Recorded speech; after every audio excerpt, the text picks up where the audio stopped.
Are you ready? Can you please sit on the stage?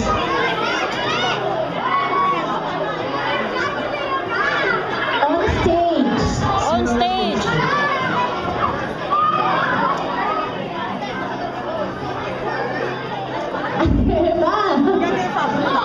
Ate Emma, after all that, you have a phobia.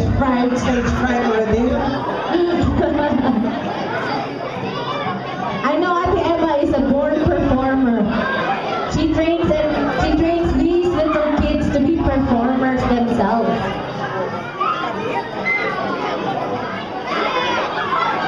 Alright, here she comes. That's all. Are we ready with the music, DJ?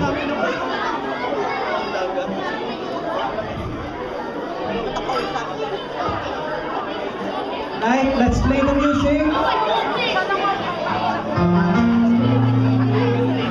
Right, leading the candles and wishes is Miss Marjorie Horner. Can you come up on stage, please?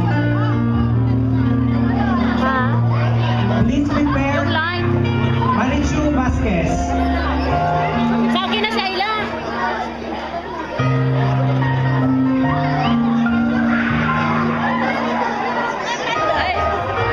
This is age before beauty.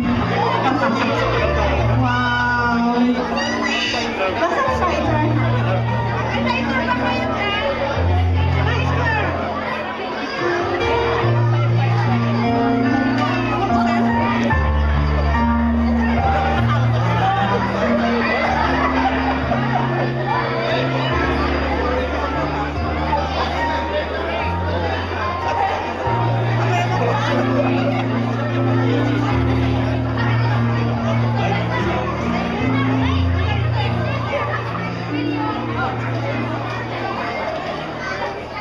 Oh, I like your dress.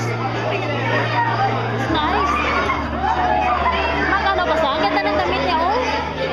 Hi, Emma. Happy birthday. I like it. My God. First of all, I just only follow your game. I don't have practice.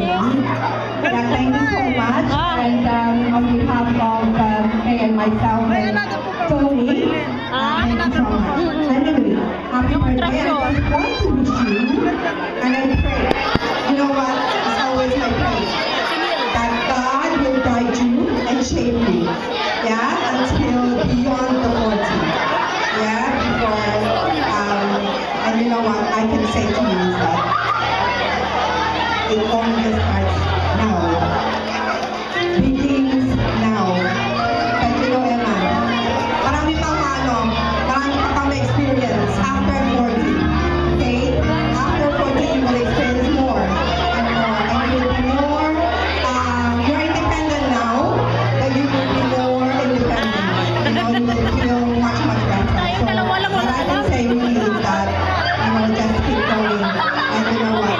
You're just a lovely, beautiful, and I'm sweating it all out. And the children. So thank you so much, huh? Palo-palo lang, kau naman. Ikaw naman. Next to come up on stage is Marichu Vasquez.